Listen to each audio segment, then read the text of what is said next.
Premier dimanche de l'Avent 2012. Ravivons notre foi. Voici ce que dit l'Amen, le témoin fidèle et véritable, le commencement de la création de Dieu. Je connais tes œuvres. Tu n'es ni froid ni brûlant. Je voudrais que tu fusses ou froid ou brûlant. Dans l'Apocalypse, au chapitre 3, versets 14 et 15. La foi est un don reçu de Dieu, une flamme qui nous est transmise afin que nous répandions sur la terre le brûlant amour de Dieu. Jésus, en s'incarnant, est venu comme le fruit de l'amour en Marie et comme le fruit de la paternité adoptive de Joseph. Jésus a désiré ardemment que ce feu soit répandu sur la terre. Ne dit-il pas dans Luc, au chapitre 12, verset 49, « Je suis venu jeter un feu sur la terre, et combien je voudrais qu'il fût déjà allumé. » Comme nous le dit Jésus dans le prolongement de la parabole du semeur, « Vous êtes la lumière du monde, et nul n'allume une lampe pour la mettre sous le boisseau. » Le reproche qui est fait dans l'Apocalypse à l'une des 7 églises, celle de Laodicée, n'est pas une condamnation, mais plutôt une invitation à voir l'état dans lequel elle est, afin qu'elle change d'attitude. Les 7 églises peuvent s'apparenter aux 7 travers dans lesquels les églises locales peuvent tomber, mais malheureusement aussi ceux dans lesquels nous pouvons tomber. Ce temps de l'Avent est en fait pour renaître à la vie nouvelle que vient nous apporter Jésus en prenant chair en ce monde. Il nous faut reconnaître l'état dans lequel nous sommes. Sans cette reconnaissance, souvent difficile à admettre car notre orgueil en prend un coup, il n'y a pas de chemin de guérison possible. Et qui dit guérison en présence du Christ dit surtout salut. Reprenons l'Apocalypse et la suite de ce qui est dit à l'église de Laodicée. Parce que tu dis « je suis riche, je me suis enrichi, et je n'ai besoin de rien », et parce que tu ne sais pas que tu es malheureux, misérable, pauvre, aveugle et nu, je te conseille d'acheter de moi de l'or éprouvé par le feu, afin que tu deviennes riche, et des vêtements blancs, afin que tu sois vêtu, et que la honte de ta nudité ne paraisse pas, et un collier pour oindre tes yeux, afin que tu vois. Moi, je reprends et je châtie tous ceux que j'aime. Aie donc du zèle, et repens-toi. Apocalypse, chapitre 3, versets 17-19. Comme nous le constatons, la situation est grave. L'attitude de tiédeur est tellement grave au point que le Seigneur vomit les tièdes. L'image est forte à la hauteur de l'enjeu. Nous avons reçu le don de la foi. Être tiède, c'est ne pas lui faire porter de fruits. Suivons donc le conseil final qui nous est donné. Et donc du zèle. Devenons des semeurs de feu. L'Esprit Saint nous a été donné sous forme de langue de feu. Nous sommes donc invités à être brûlants, à allumer le feu de l'amour de Dieu dans le cœur des hommes, à répandre ce feu pour que la terre entière s'embrase de son amour, que soient brûlées les passions charnelles pour que vivent les fruits de l'Esprit.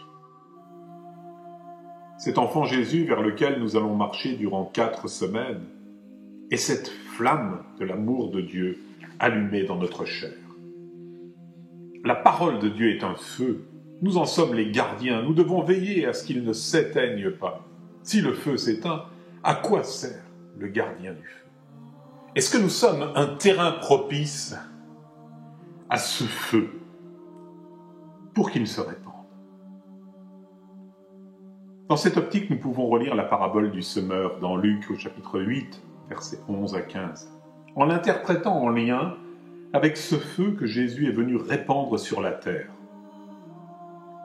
Le feu, comme la graine, est semé dans différentes terres plus ou moins propices. Soit sur un bord de chemin, le feu y est allumé à la périphérie de nous-mêmes, mais le diable l'éteint tout de suite. Soit sur un terrain dur, recouvert de brindilles. Le feu de la foi a pris un grand coup de vent, le souffle d'une épreuve, au lieu de l'attiser, vient l'éteindre. Un feu dans un terrain broussailleux. Il est lui-même étouffé par les épines, les ronces, que sont nos soucis. Et le feu n'a pas le temps de prendre qu'il s'éteint déjà, un feu qui s'étouffe. Enfin, le feu peut être répandu dans une terre propice. Le feu embrase non plus la périphérie de notre cœur, de notre intelligence, de nos pensées, mais le plus profond de notre cœur. Alors il prend, il nous embrase et il nous fait porter les fruits de l'esprit.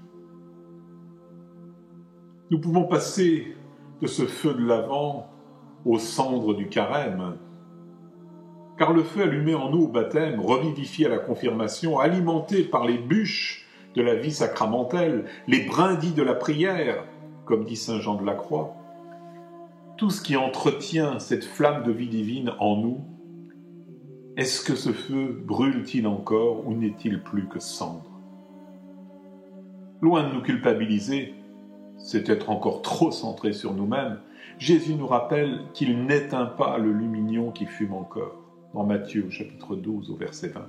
Si nous sommes cendres, demandons-lui qu'il souffle sur les braises qui couvent encore sous la cendre. Le pire mal qui guette le chrétien, c'est l'aquabonite. C'est un nom donné par un moine, le frère Amédée de l'abbaye de Bricquebec, à la bonne vieille ascédie, qui hante toute forme de vie monastique. Malheureusement, elle touche aussi les chrétiens, lorsqu'ils se trouvent dans cette situation du fameux « à quoi bon ?» Cette sorte de redoutable scepticisme, ce relativisme, trouve en réalité son origine dans une forme de paresse qui envahit l'âme de celui qui n'y prend pas garde. On trouve cela dans l'exhortation apostolique de Benoît XVI, Porta Fidei, au paragraphe 15. Cette maladie n'affecte pas la foi en tant que telle. La personne qui en est atteinte reste croyante, mais cette maladie rend la foi inefficace, pire, inactive. Jésus parle du zèle de la maison du Père qui le dévore.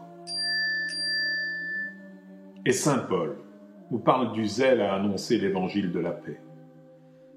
À la fin de l'exhortation de l'église de la Odyssée dans l'Apocalypse, elle est invitée à retrouver son zèle. Alors, retrouvons-le nous aussi et d'un cœur joyeux, ravivons notre foi. Pour cette semaine, 3 petites pistes de méditation et d'approfondissement. Premièrement, faisons le point sur l'état de notre foi. Sommes-nous brûlants, froids ou tièdes? Deuxièmement, méditons les exemples de foi à travers l'histoire du salut, dans l'Épître aux Hébreux, au chapitre 11.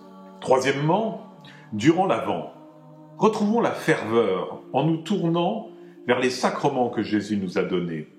Eucharistie, confession. Retrouvons la ferveur devant les pratiques spirituelles telles que l'adoration, l'oraison, la louange, la prière, les temps de partage biblique. Que cette semaine soit une source de bénédiction et de grâce, et retrouvons-nous la semaine prochaine pour ce nouveau temps de l'Avent.